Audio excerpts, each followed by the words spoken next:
Disclaimer: the following list is not meant to generalize all Filipinos. The list provided is based on general observations and should not be used to make assumptions or stereotypes about all Filipinos. 10 unhealthy practices. Filipino cultural habits. 1. Filipino time. Filipinos have a tendency to arrive late for appointments or social gatherings, which can be seen as disrespectful to others who have made the effort to be punctual. Remember that Filipino time is deeply rooted in cultural norms and may not change overnight. Instead of becoming frustrated, try to be patient and understand that it is a different way of approaching time. Addressing the issue of Filipino time requires a combination of personal accountability, clear communication, and understanding of cultural norms. 2. Poor queuing etiquette.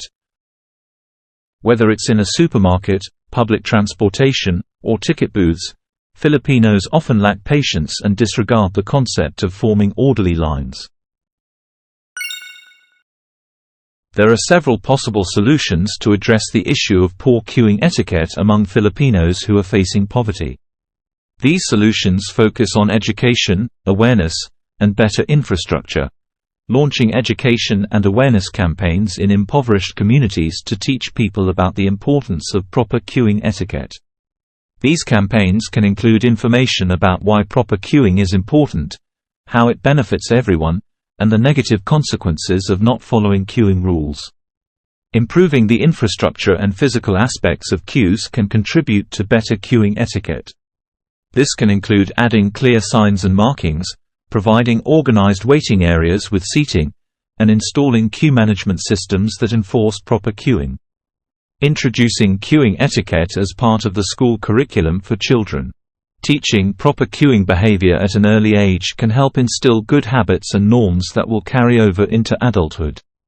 Employing queue marshals or implementing volunteers who can help manage queues, ensure order, and educate people on proper queuing etiquette. These individuals can remind people to follow the rules, provide guidance, and assist in organizing the queue. Implementing penalties or consequences for individuals who consistently disregard queuing rules. This can range from fines to community service hours aimed at promoting a sense of responsibility and accountability. It is important to note that implementing these solutions requires a combination of government initiatives, community involvement, and individual commitment. Long-term change can only happen through sustained efforts and collective responsibility. 3. Crab mentality. This is a negative trait wherein Filipinos tend to pull down or discourage those who are achieving success or improvement, instead of supporting and uplifting each other. This mentality can hinder personal growth, cooperation, and overall societal development. Promote the idea that success and progress are not limited resources. Emphasize the fact that everyone has the potential to succeed, and one person's success does not hinder others from achieving their own goals. Create an atmosphere of cooperation and collaboration instead of competition. Encourage individuals to support and uplift each other through sharing knowledge, offering constructive feedback, and celebrating each other's successes. Educate people about the importance of supporting and encouraging others, which ultimately leads to a more harmonious and successful community. When people are self-assured and confident in their abilities, they are less likely to feel threatened or engage in crab mentality behavior. The government can play a role by implementing policies and programs that encourage collaboration and cooperation among individuals and communities. This can include providing support and resources to promote entrepreneurship, education, and personal development. Addressing crab mentality requires a collective effort from individuals, communities, and the government. By promoting a culture of support, positive mindset, and cooperation, the negative effects of crab mentality can be minimized, allowing for greater personal and societal growth. 4. Gossiping. Filipinos have a penchant for gossip, especially about other people's personal lives, which can lead to the spread of rumors and the erosion of trust. One possible solution to address gossiping in Filipino culture is by promoting open and honest communication. This can be done through educational and awareness campaigns that emphasize the negative consequences of gossiping and the importance of respecting others' privacy and reputation. Another option is to encourage individuals to focus on more positive and constructive conversations. This can be achieved by promoting activities and discussions that focus on personal growth, community development, and promoting harmony and unity. Additionally, implementing a culture of trust and support within communities and organizations can help reduce gossiping. Providing safe spaces for individuals to share their concerns, ideas, and feedback without fear of judgment or retaliation can foster a more positive and healthy communication environment. Furthermore, promoting empathy and understanding can help combat gossiping. Encouraging individuals to put themselves in others' shoes and consider the potential harm caused by spreading rumors or speaking ill of others can discourage gossiping behavior.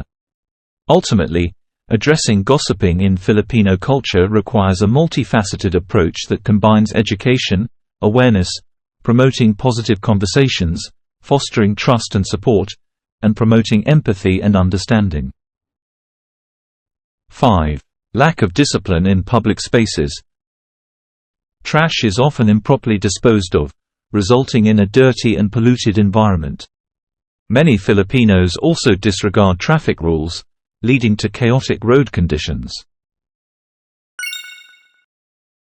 One possible solution to address the lack of discipline in public spaces in the Philippines is through education and awareness campaigns.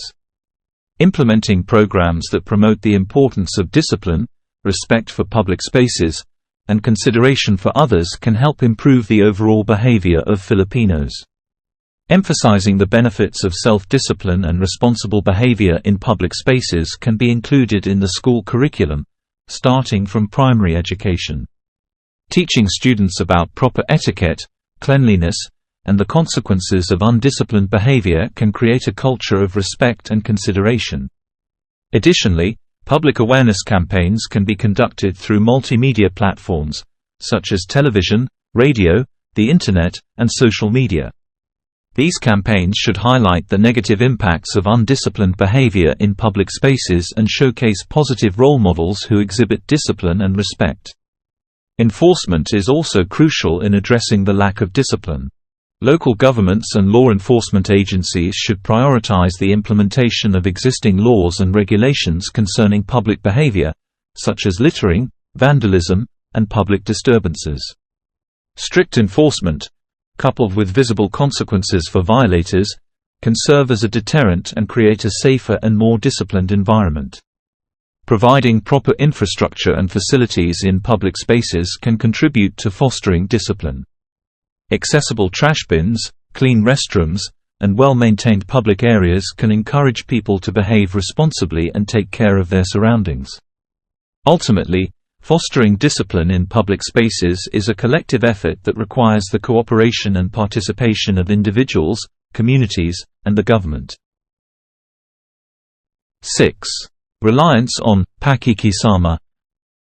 Reliance on pakikisama plays a significant role in Filipino culture and society.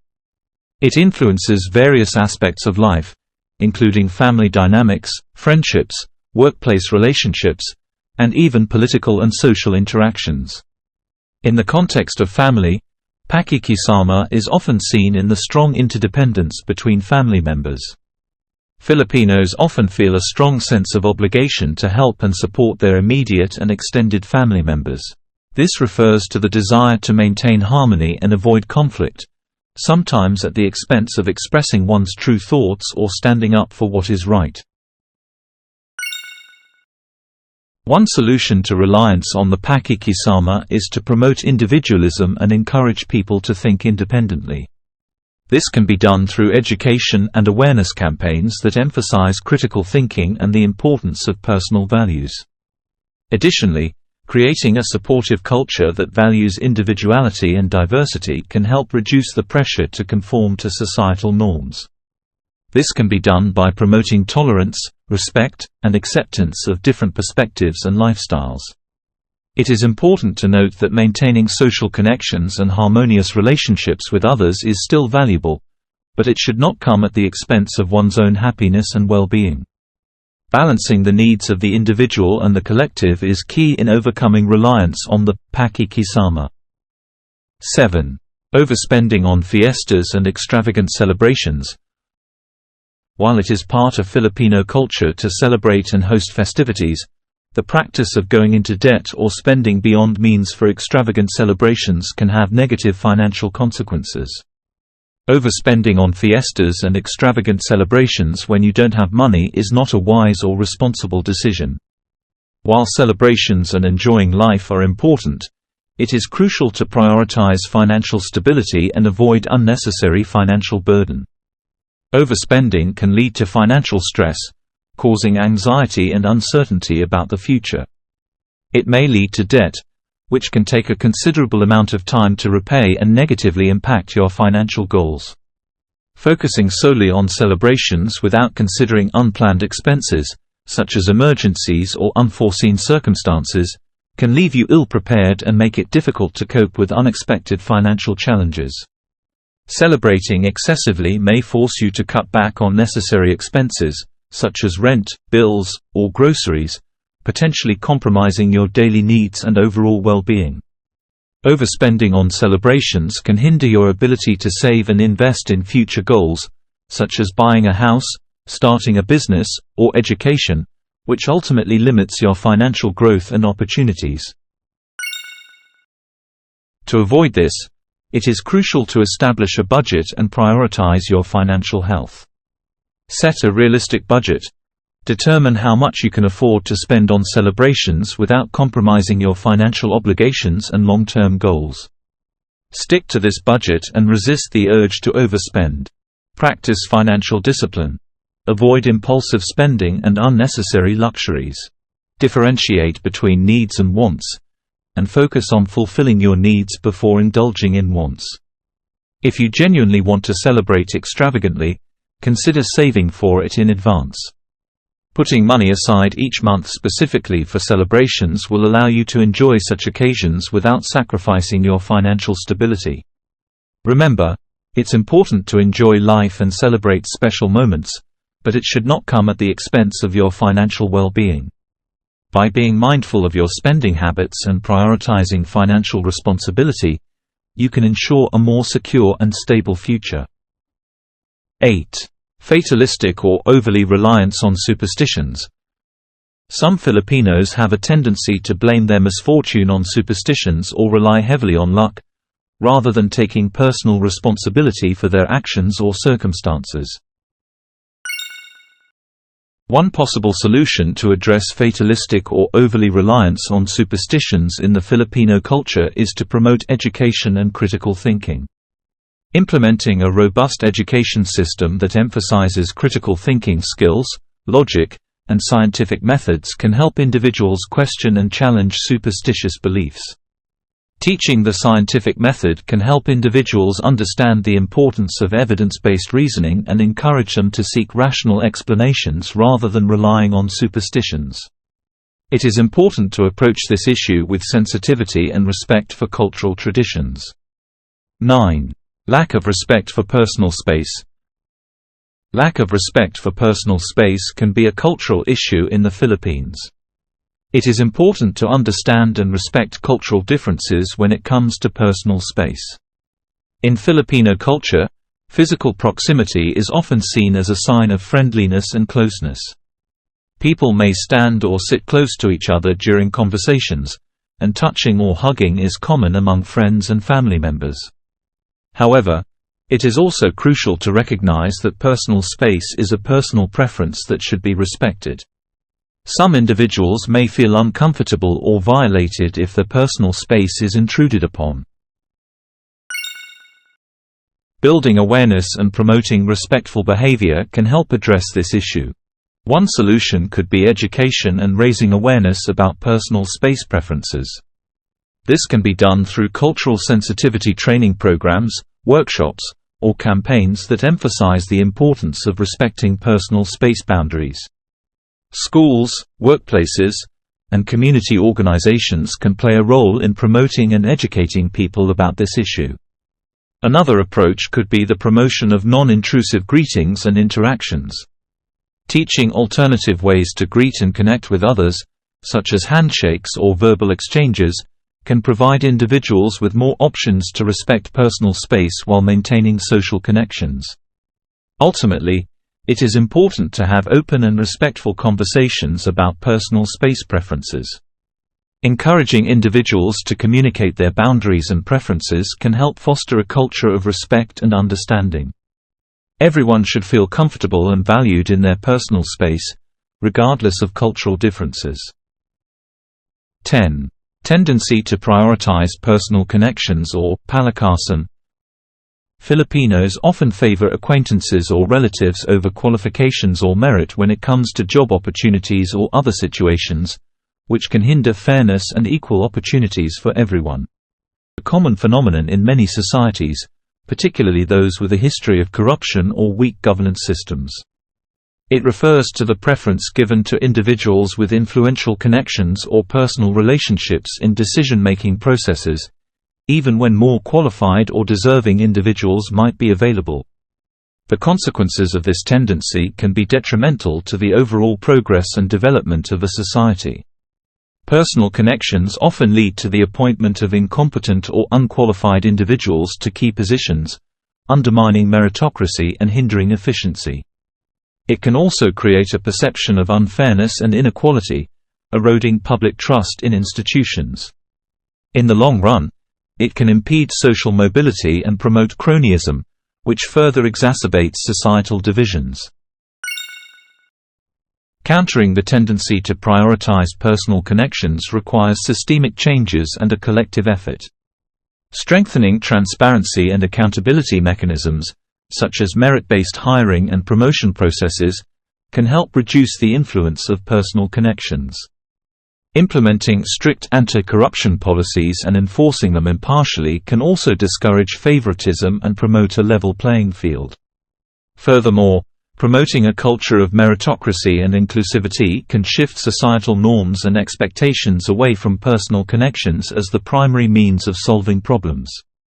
While changing deeply ingrained cultural practices is challenging, addressing the tendency to prioritize personal connections is crucial for achieving fair and effective governance.